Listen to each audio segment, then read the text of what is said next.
आज हम पढ़ने वाले हैं ट्रॉपिकल साइक्लोन और टेम्परेट साइक्लोन के बारे में। ये एनआईएस ज्योग्राफी क्लास 12 का जो चैप्टर 11 है उसका पार्ट 4 रहने वाला है। ये पार्ट डील करता है ये जो चैप्टर डील करता है प्रेशर एंड विंड्स के बारे में। ठीक है, प्रेशर हमने देख लिया, आइसोबार वगैरह, और विंड्स कितने प्रकार की होती हैं, प्रेशर क्या क्या चीज़ होती है, प्रेशर ग्रेडियंट वगैरह, वो सारी चीज़ें हमने ऑलरेडी जो प्रीवियस हमारी क्लासेस थी उनमें हमने पढ़ लिया है। अगर आपने नहीं देखे तो मैं उनका लिंक नीचे दे दूँगा, प्लेलिस्ट का भी नीचे लिंक दे दूँगा, सो दैट कि आपको अभी तक जितने भी चैप्टर्स कवर हुए हैं उनका भी सारी जानकारी मिल जाए। ठीक है, तो हम साइक्लोन के बारे में पढ़ने वाले हैं, काफ़ी कॉम्प्रिहेंसिवली हम देखेंगे और काफ़ी इंटरेस्टिंग रहने वाली है क्लास। ठीक है, तो चलिए चालू करते हैं वीडियो को। मगर अगर आपने चैनल को सब्सक्राइब नहीं करा है अभी तक तो सब्सक्राइब कर लीजिए और वीडियो कर दीजिए लाइक और अपने दोस्तों के साथ शेयर, सो दैट कि वीडियो को ज़्यादा से ज़्यादा रीच मिले और ये ज़्यादा से ज़्यादा बच्चों तक पहुँचे। ठीक है, तो चलिए चालू करते हैं वीडियो को। स्वागत है आपका इन्फॉर्मेशन ज्ञान में, मैं हूँ आपका दोस्त अरुण।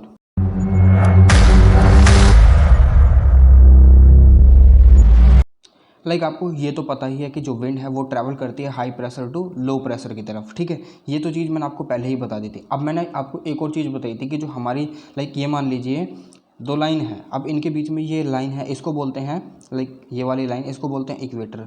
ये होती है हमारी ट्रॉपिक ऑफ कैंसर, ये होती है हमारी ट्रॉपिक ऑफ कैप्रिकॉन। ठीक है, ये चीज़ तो आपको पता ही है। ठीक है, अब इसके ऊपर वाला ये वाला जो है ये इसको बोलते हैं नॉर्दर्न हेमिस्फीयर, इसको बोलते हैं सदर्न हेमिस्फीयर। ठीक है, यहाँ पर एक्टिविटीज़ होती हैं।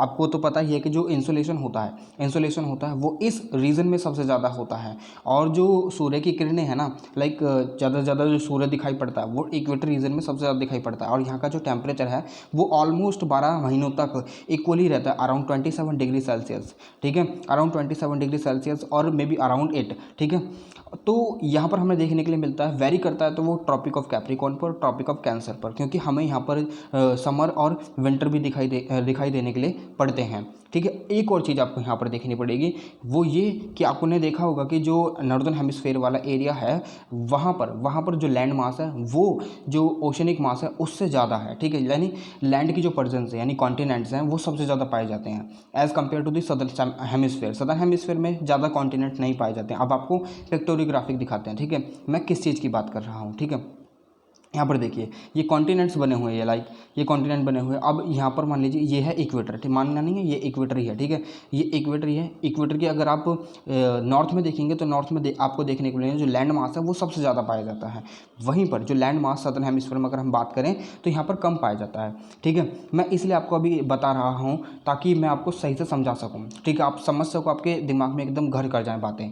अब यहाँ पर देखिए विंटर सीजन में ये जनवरी का मंथ है, यहाँ पर जो है ना कहीं कहीं पर लोअर प्रेशर भी बनता है और हाई प्रेशर भी बनता है। ठीक है, ये चीज़ आपको ध्यान में रखनी पड़ेगी। ठीक है, तो यहाँ पर हमें वेरिएशन देखने के लिए मिलते हैं। कहाँ पर सबसे ज़्यादा हमें नॉर्दर्न हेमिस्फीयर में देखने के लिए मिलते हैं वेरिएशन से। ठीक है, मगर सदर्न हेमिस्फीयर में ज़्यादा हमें वेरिएशन नहीं देखने के लिए मिलते हैं। क्यों? क्योंकि यहाँ पर जो लैंड मास की कमी है, ठीक है, लैंड मास बहुत कम पाया जाता है एज़ कम्पेयर टू दी जो नॉर्दर्न हेमिस्फीयर है वहाँ के मुकाबले। ठीक है, ये चीज़ आपको ध्यान में रखनी पड़ेगी। ये है जनवरी का distribution of the temperature, pressure. ठीक है, ये प्रेशर है जनवरी में जो डिस्ट्रीब्यूट होता है ऑल ओवर दी वर्ल्ड। ठीक है, ये है जुलाई में प्रेशर जो है यहाँ पर कॉन्टिनेंटल मास जो होते हैं वहाँ पर लो प्रेशर बनता है और हाई प्रेशर समुद्र के ऊपर बनता है। वेयरएज जो विंटर होते हैं नॉर्दर्न हेमिस्फीयर में, अगर विंटर की बात करें तो विंटर में जो समुद्र है उसके ऊपर क्या बनेगा, लो प्रेशर बनेगा।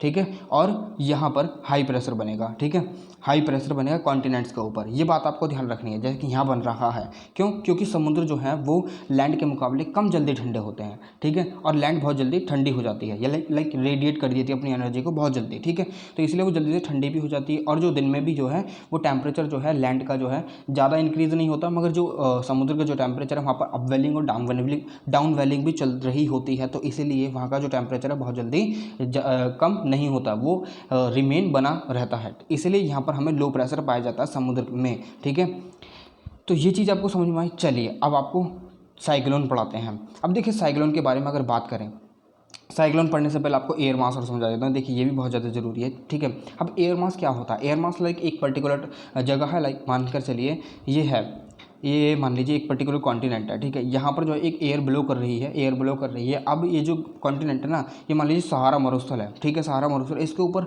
बहने वाली हवा कैसी होगी, ऑब्वियसली गर्म होगी ना।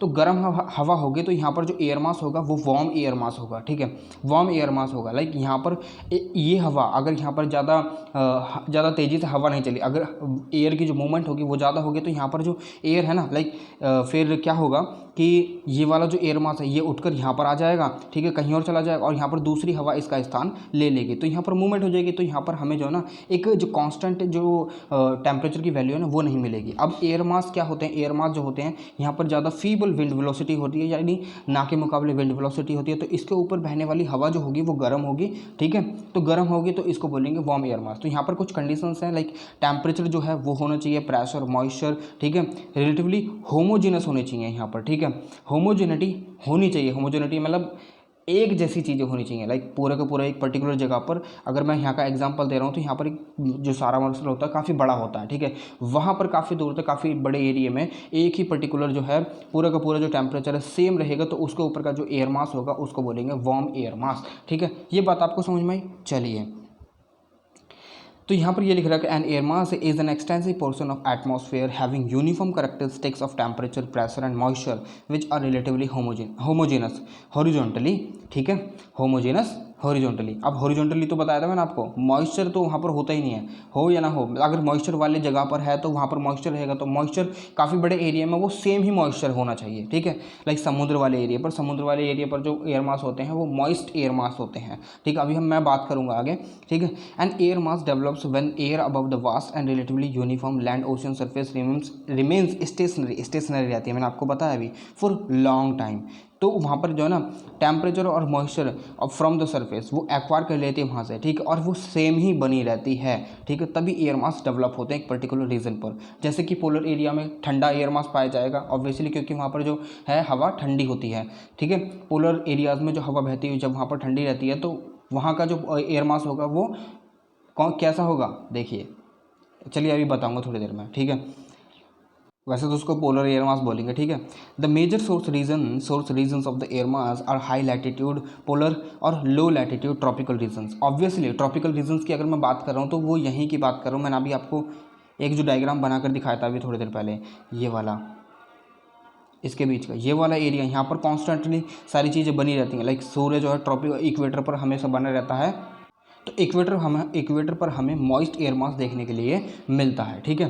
तो ये चीज़ आपको ध्यान रखनी है। अभी मैं सारी चीज़ें आपको जो है ना दिखाऊंगा कैसे क्या क्या चीज़ हो रही है, ठीक है। अब यहाँ पर having such homogenous conditions air mass therefore are two kinds, polar air mass और ट्रॉपिकल एयर मास, ठीक है, दो प्रकार के होते हैं। अब देखिए, पोलर एयर मास जो होते हैं वो कोल्ड होते हैं और ट्रॉपिकल एयर मास जो होते हैं वो वार्म होते हैं। जब कोल्ड एयर मास जो है वो वार्म एयर मास से मिलकर बनता है, कि ये कोल्ड एयर मास है और ये वार्म एयर मास है, ठीक है, ये वार्म है और ये कोल्ड है। जब ये इनके बीच का जो एरिया, ये जो इस एरिया को बोलते हैं ट्रांजिशन फेज, और यहाँ पर ये जो मिलते हैं ना इसको बोलते हैं फ्रंट, इसको फ्रंट भी बोलते हैं। लाइक जब दो अलग अलग एयर मास, वार्म और कोल्ड एयर मास आपस में मिलते हैं, उनके बीच में जो चीज़ क्रिएट होती है ना, ट्रांजिशन फेज जो होता है उसको बोलते हैं फ्रंट, ठीक है। ये फ्रंट आपको देखना पड़ेगा, ठीक है। अब वार्म फ्रंट किसको बोलते हैं, warm front like cold air mass यहाँ पर है। अब यहाँ पर जो एयर मास है ना, वार्म एयर मास, ये यहाँ पर जो है इसका ओवर आ गया है, लाइक ऊपर आ गया, तो इसको बोलेंगे warm air mass, warm front. ये वाला फ्रंट जो क्रिएट होगा ये वार्म फ्रंट क्रिएट होगा, ठीक है, वार्म फ्रंट क्रिएट होगा, ठीक है। अब कोल्ड फ्रंट किसे बोल देंगे, ठीक है, लाइक सेम ही कंडीशन, ये वार्म एयर मास है, ठीक है, इसके ऊपर जो है ये कोल्ड एयर मास आ जाता है, इसको बोलेंगे कोल्ड फ्रंट, ठीक है। ये बात आपको ध्यान में आई। The prevailing mass in any region, चाहे वो पोलर हो, ट्रॉपिकल हो, मैरीटाइम हो या कॉन्टिनेंटल हो, ठीक है, कहीं ना कहीं यही सारी चीज़ें जो है ना उस रीजन के वेदर को कंट्रोल करती हैं। कैसे, अब देख लेते हैं। देखिए यहाँ पर यह है कॉन्टिनेंटल अटलांटिक, ठीक है, आर्कटिक जो एयर मास है, ठीक है। अब ये कॉन्टिनेंटल पोलर एयर मास है, मॉइस्ट पोलर एयर मास है, ये कॉन्टिनेंटल पोलर एयर मास है, ठीक है। आर्कटिक, सॉरी आर्कटिक है ये, कॉन्टिनेंटल आर्कटिक एयर मास, ठीक है। ये एयर मास हैं सारे के सारे, ध्यान रखिएगा। ये जो है ना कॉन्टिनेंटल पोलर, पोलर मतलब ठंडे रहेंगे हमेशा। ये मॉइस्ट ट्रॉपिकल यानी गर्म एयर मास होगा यहाँ पर, ठीक है। ये भी मॉइस्ट ट्रॉपिकल, मगर इनमें जो पानी की यानी वाटर ड्रॉप्स होंगे ना, यानी जो लाइक मॉइस्चर जो होगा वो बहुत ज़्यादा होगा, ठीक है। तो इसलिए इन्हें बोला जाता है मॉइस्ट पोलर एयर मास, कॉन्टिनेंटल पोलर एयर मास। ये ड्राई होते हैं मगर ठंडे होते हैं। जो कॉन्टिनेंटल पोलर होंगे और कॉन्टिनेंटल ये ट्रॉपिकल होंगे ना, ये गर्म होंगे, ये ट्रॉपिकल वाले गर्म होंगे और ड्राई होंगे, सूखे होंगे, इनमें मॉइस्चर नहीं होगा। जहाँ पर एम लिखा है वो मॉइस्चर होंगे, ठीक है। और ट्रॉपिकल वाले गर्म होंगे, पोलर वाले ठंडे होंगे, ठीक है। ये चीज़ आपको ध्यान रखनी है। ये हरे में जितने भी दिख रहे हैं ये सारे के सारे गर्म हैं ये, ठीक है। और जहाँ पर एम लिखा है वहाँ पर मॉइस्चर की जो वो है कॉन्सेंट्रेशन वो सबसे ज़्यादा होगी, ठीक है। मॉइस्चर की कॉन्सेंट्रेशन सबसे ज़्यादा होगी। और जहाँ पर सी लिखा है, खाली सी लिखा है और लाइक कुछ और नहीं है, तो वहाँ पर वो ड्राई होंगे, ठीक है। ड्राई होंगे ज़रूर, ठीक है। मॉइस्चर हमेशा आपको कहाँ पर देखने के लिए मिलेगा, ये समुद्र के ऊपर देखने के लिए मिलेगा, ठीक है। तो यहाँ पर ये moisture tropical, continental tropical, moisture tropical, continental tropical, moisture tropical, ठीक है। मॉइस्चर ट्रॉपिकल, ये मॉइस्ट क्या है, ये क्या है, इक्वेटर, मॉइस्ट इक्वेटर, ठीक है। ये चीज़ आपको ध्यान में रखनी है। Moist tropical, continental tropical, moist tropical, ठीक है। ये मॉइस्ट पोलर है, ये कॉन्टिनेंटल अंटार्कटिका है, ठीक है। तो यहाँ पर जो है ये जो मास होगा, यहाँ पर एयर होगी ड्राई, ठीक है, क्योंकि यहाँ पर स्नो होगी, तो यहाँ पर ड्राइनेस तो होगी और ऑब्वियसली, ठीक है। तो पानी नहीं होगा, मॉइस्चर नहीं होगी, ह्यूमिडिटी नहीं होगी बिल्कुल भी। तो ये चीज़ आपको ध्यान में रखनी है। तो यही है ठंडे और गर्म एयर मासेस, ठीक है। अब अगर ये वाले दो पर्टिकुलर एयर मासेस आकर मिलते हैं तो इनके बीच का ये जो एरिया है ना, इसको बोल देंगे फ्रंट, ठीक है। जैसे कि यहाँ पर कॉन्टिनेंटल पोलर है, ये ठंडा एयर मास है, ये गर्म एयर मास है, तो इसको कोल्ड एयर मास बोल देंगे। ये वाला जो यहाँ पर जनरेट होगा ये कोल्ड फ्रंट जनरेट होगा, ठीक है। चलिए आगे चलते हैं। अब बात कर लेते हैं साइक्लोन्स की। आपको एयर मास समझ में आ गया? अगर नहीं समझ में आया तो दोबारा से वीडियो को रिवाइंड कीजिए और देखिए, ठीक है। साइक्लोन्स की बात कर लेते हैं। वैसे तो एयर मास जो है काफ़ी बड़ा टॉपिक है, मगर आपको वो समझना नहीं है, ज़्यादा डिटेल में नहीं जाना, आपको बस उतना समझना जितना मैं समझा रहा हूँ, जितना आपकी बुक के लिए, आपके एग्जाम के लिए, आपकी बुक के लिए ज़रूरी है, ठीक है। बाकी अगर हम डिटेल में जाएंगे तो बहुत सारी चीज़ें हैं। अगर हम एयर मास के बारे में ही पढ़ने लगेंगे तो तकरीबन 3-4 क्लास चाहिए होंगे उसके लिए, ठीक है। 1-1 घंटे की, 1-1 डेढ़ घंटे की, ठीक है। चलिए यहाँ पर हम बात कर लेते हैं साइक्लोन्स के बारे में। साइक्लोन्स जो हैं 2 प्रकार के होते हैं। वैसे तो अगर हम देखें इलिप्टिकल, अगर आपको पता होगा इलिप्टिकल किसे बोलते हैं, इलिप्टिकल लाइक ये कोई भी एक पर्टिकुलर डायरेक्शन नहीं है, ठीक है।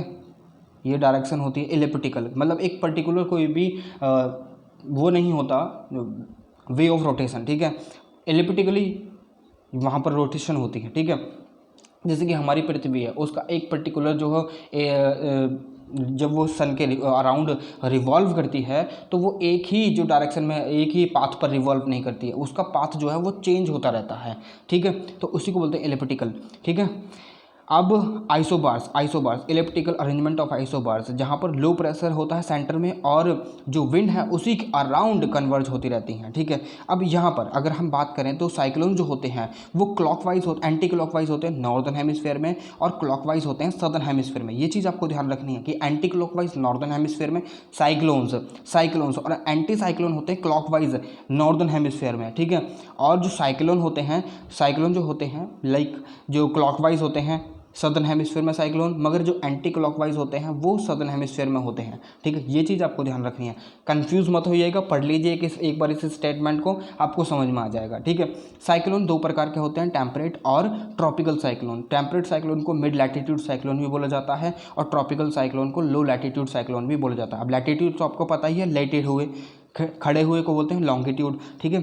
लेटे हुए यानी लोअर लैटिट्यूड की बात हो रही थी, यहाँ पर इक्वेटर की बात हो रही है, और मिड लैटिट्यूड की बात हो रही थी, यहाँ पर 35 to 65 डिग्री जो लैटिट्यूड है उसकी बात हो रही है, ठीक है। अब दिखा देता हूँ आपको ये लोअर लैटिट्यूड और जो है हमारा दूसरा, ये देखिए यहाँ पर ये लोअर लैटिट्यूड है पूरा का पूरा, ठीक है। ये लोअर लैटिट्यूड है, यहाँ पर ये 35, यहाँ से लेकर ये 65 यहाँ तक की बात हो रही है, ये है मिड लैटिट्यूड एरिया, ठीक है। ये चीज़ आपको समझ में आ गई। चलिए आगे बढ़ते हैं। अब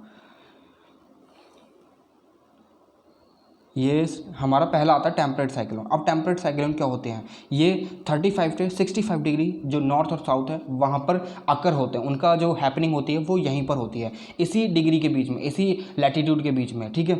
अब ये जो है ना वेस्ट से ईस्ट की तरफ मूव करते हैं मोस्टली विंटर सीजन में, ठीक है। इनकी जो थिकनेस है 9 से 11 किलोमीटर की होती है, लाइक अभी बताऊँगा मैं, ठीक है, चिंता मत कीजिए। और इनकी जो डायमीटर है ऊपर का ये 1040 से 1920 किलोमीटर तक का हो सकता है, ठीक है। अब ये जो है यहाँ पर जो वेदर जो एसोसिएटेड होता है इनके साथ, यहाँ पर ड्रिजलिंग जो होती है ना, ड्रिजलिंग वो रेन प्रकार होता है, रेन के एक प्रकार होता है ड्रिजलिंग, लाइक कैसे बताऊँ आपको, ड्रिजलिंग आपने अगर कभी देखा होगा, लाइक छोटी छोटी बूंद आती हैं, थोड़ी थोड़ी बारिश होती रहती है, तो उसको बोलते हैं ड्रिजलिंग, ठीक है। अब क्लाउडी नेचर होता है, बादल हमेशा सर के ऊपर ही मंडराए रहते हैं, ठीक है। अब ये एंटी साइक्लोन वेदर यहाँ पर होता है, ठीक है। इसमें क्या होता है कि यहाँ पर जो है काम कंडीशन बनी रहती है, तो सनी भी रहता है, लाइक सूरज निकल रहा होता है, काम कंडीशन होती है, कोल्ड वेव वगैरह होते हैं यहाँ पर, ठीक है। अब देखिए यहाँ पर वेव साइक्लोन भी क्रिएट होता है टेम्परेट साइक्लोन में। वेव साइक्लोन से मतलब होता है लाइक ये है हमारा वार्म फ्रंट और ये हमारा कोल्ड फ्रंट, ठीक है। एक मिनट, लाइक ये हमारा वार्म फ्रंट और ये हमारा कोल्ड फ्रंट, तो इसके बीच में ये वेव क्रिएट होती है, ठीक है। अब ये वाली जो वेव है, एक मिनट मैं बड़ा सा बना कर दिखाता हूँ, ये देखिए, लाइक ये है हमारा कोल्ड फ्रंट, ये हमारा वार्म फ्रंट, ठीक है। अब इसके बीच में ये वेव क्रिएट हो रही है, ठीक है। इसको बोलेंगे वार्म, अगर ये वार्म फ्रंट है तो, ठीक है। ये है कोल्ड फ्रंट, अब इसको बोलेंगे कोल्ड फ्रंट, ठीक है। इसको बोलेंगे वार्म फ्रंट, ठीक है। ये वेव लाइक साइक्लोन बनते हैं, ठीक है। अब देखिए यहाँ पर आपको मैं बता देता हूँ एक और चीज़, ये देखिए मैंने यहाँ पर बना रखा है, ठीक है। थोड़ा सा आप ही की बुक का पिक्चर है ये, ठीक है। सदर्न हेमिस्फीयर में जो साइक्लोन है वो क्लॉकवाइज होंगे और जो एंटी साइक्लोन है वो एंटी क्लॉकवाइज होंगे, ठीक है। अब नॉर्दर्न हेमिस्फीयर में जो साइक्लोन है वो एंटी क्लॉकवाइज होंगे, ठीक है, और जो एंटी साइक्लोन है वो क्लॉकवाइज होंगे। तो ये सारी चीज़ें आपको जो है आपके दिमाग में बिठानी होंगी ज़रूर से, ठीक है। टेम्परेट साइक्लोन, ठीक है, टेम्परेट साइक्लोन की बात कर रहे थे यहाँ पर हम। चलिए अब ये देखिए यहाँ पर ये फ्रंट देख रहे हैं आप, ये कोल्ड फ्रंट है, ये वार्म फ्रंट है। तो जो साइक्लोन जो टेम्परेट साइक्लोन है वो इन्हीं एरियाज़ में आकर होते हैं, ठीक है। क्यों? क्योंकि यहाँ पर जो है अलग अलग पोलर मास जो है कॉन्टिनेंटल एयर मास जो होते हैं वो आपस में टकराते हैं और फ्रंट क्रिएट होता है और उसी वजह से ये जो है घुमावदार बन जाते हैं। और एक चीज़, साइक्लोन जो है वो आपको एक बात और बतानी थी, हाँ, साइक्लोन जो है वो हमेशा किस वजह से क्रिएट होते हैं, वो हमारे अर्थ की जो मूवमेंट है ना उससे भी साइक्लोन क्रिएट होते हैं। लाइक यहाँ पर एक मानकर चलिए, यहाँ पर एक पोलर एयर मास है, यहाँ पर एक क्या है, वार्म एयर मास है, ठीक है, पोलर एयर मास, और ये यहाँ पर वार्म एयर मास है। लाइक ये मान लीजिए मॉइस्ट ट्रॉपिकल एयर मास है, यहाँ पर ये दोनों टकराते हैं, तो यहाँ पर क्या होगा, एक तरीके से एक फ्रंट क्रिएट हो जाएगा इस तरीके का, ठीक है। ये है हमारा क्या है, सॉरी, ये हमारा क्रिएट हो जाएगा, ये हो जाएगा मॉइस्ट, और ये हो जाएगा हमारा क्या है, पोलर एयर मास का, ठीक है। ये मान लीजिए ये पोलर, ये मॉइस्ट का हो जाएगा, ये पोलर का हो जाएगा। अब यहाँ से जो विंड ब्लो करेगी वो इस तरीके से ब्लो करनी चालू कर देगी। क्यों? क्योंकि हमें जो साइक्लोन है वो कहीं ना कहीं हमें यहीं से देखने के लिए मिल रहा है, यहाँ 35 और ये 65 के बीच में। और यहाँ पर हमारी जो जेट स्ट्रीम्स हैं वो बहती हैं, सदर्न वेस्टर्ली रीजन हम बोलते हैं, और north westerly northern jet stream बोलते हैं ना, ठीक है। ये क्यों? क्योंकि जब अर्थ यूँ ही रोटेट कर रही है ना, तो यहाँ पर जो है ये जो साउथ ईस्ट ट्रेड विंड है, इनका डिफ्लेक्शन जो है वो लेफ्ट की तरफ है, ठीक है, और इनका जो है नॉर्थ ईस्टर्न ट्रेड विंड्स का राइट की तरफ है, ठीक है। डिफ्लेक्शन हो रहा है ना अर्थ की मूवमेंट से, तो यहाँ पर जब ये इस तरीके से ट्रैवल करेंगे तो यहाँ पर ये वाले इनका डिफ्लेक्शन बन जाएगा। तब ये क्या करेंगे, जो नॉर्दर्न हेमिस्फीयर में जो कंडीशन बनती है वो क्या बनती है, देखिए कंडीशन अब बनेगी यहाँ पर नॉर्दर्न हेमिस्फीयर में साइक्लोनिक वाली क्लॉकवाइज बनेगी ना, क्लॉकवाइज बनेगी, और एंटी साइक्लोन वाली एंटी क्लॉकवाइज बनेगी, ठीक है।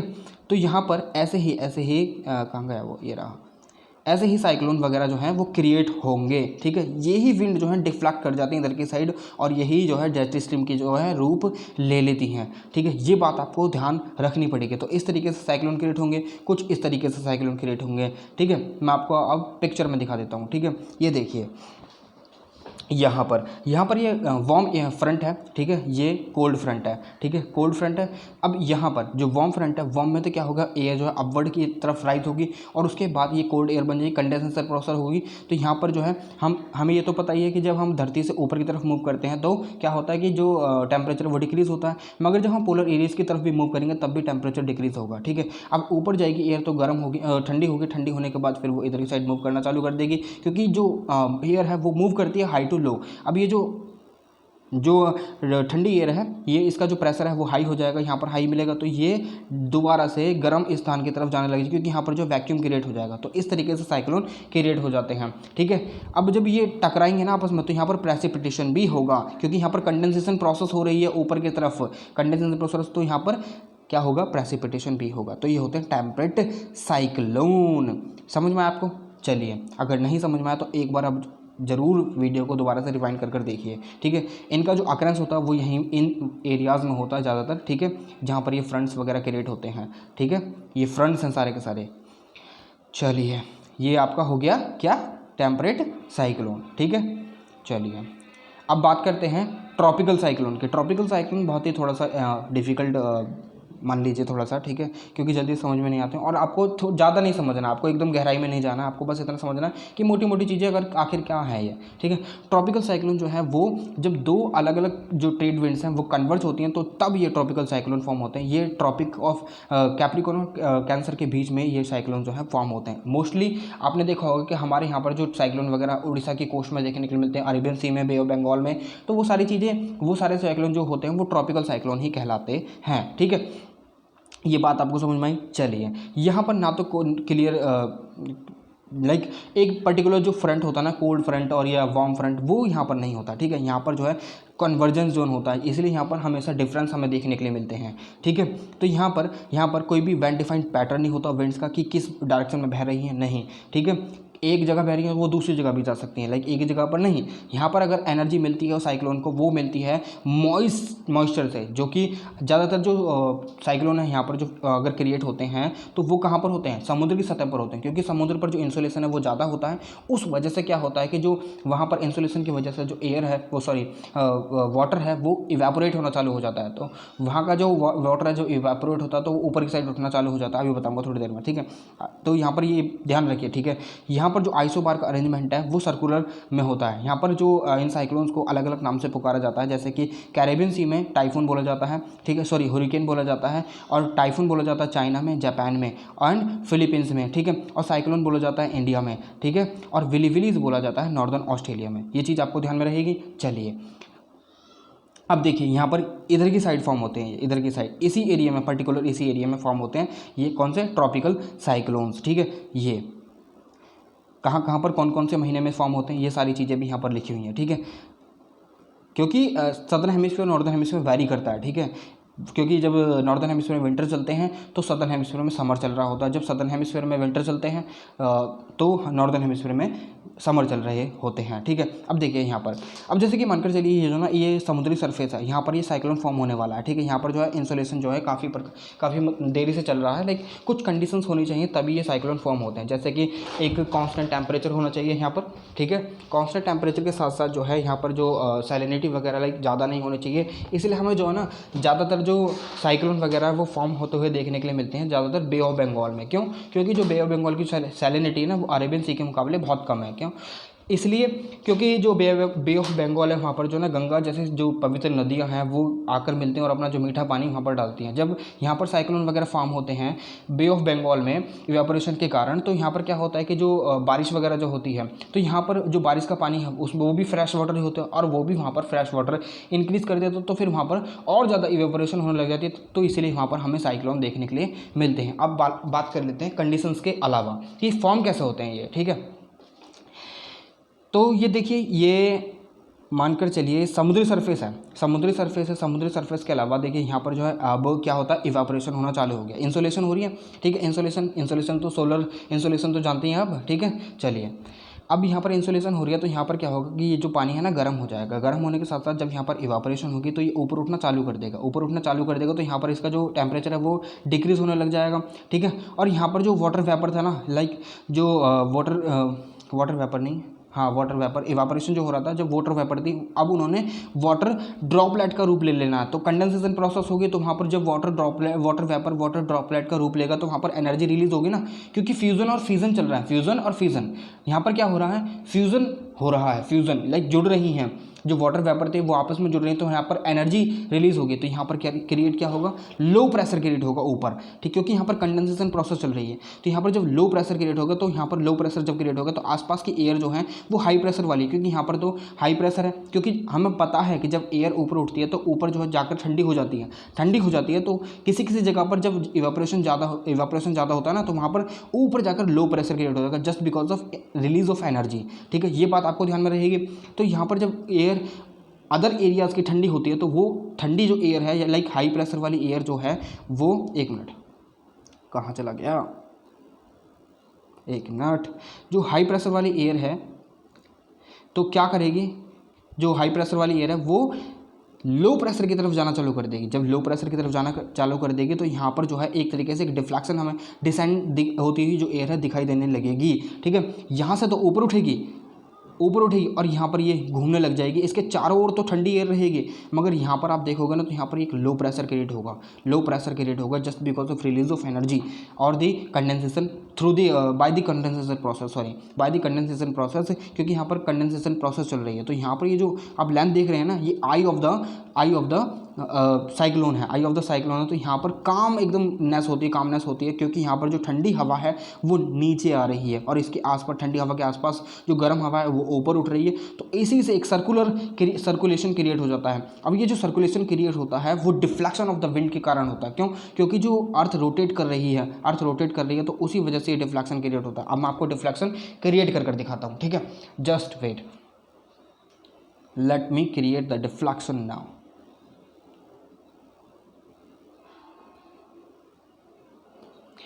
Just wait, I am just creating it, ठीक है। अब मानकर चलिए यहाँ से एक पर्टिकुलर यहाँ से उठना चालू हुआ, ठीक है, यूँ उठना चालू हुआ, विंड का दोनों तरफ से उठ रही है, ठीक है। यहाँ पर सर्कुलेशन कैसे क्रिएट होगा, ये तो यूँ जा रही हैं एयर, ठीक है, ये तो यूँ जा रही हैं, ठीक है। अब ये जब यूँ जाएंगे ना तो इनका जो है जो ऊपर जाएंगे तो यहाँ पर विंड डिफ्लेक्ट होंगे अपनी डायरेक्शन से, ठीक है, तो ये यूँ घूमना चालू कर देंगे। जब ये यूँ घूमना चालू कर देंगे तो जब ये लो प्रेशर यहाँ पर क्रिएट होगा ना तो यहाँ आसपास की एयर जो है वो भी आकर इसी में कन्वर्ज होना चालू कर देगी, तो इसलिए जब यहाँ पर कन्वर्ज होंगी तो जो ठंडी हवा है वो नीचे आ जाएगी और जो गर्म हवा है वो उसके आसपास से ऊपर उठती रहेगी, ठीक है।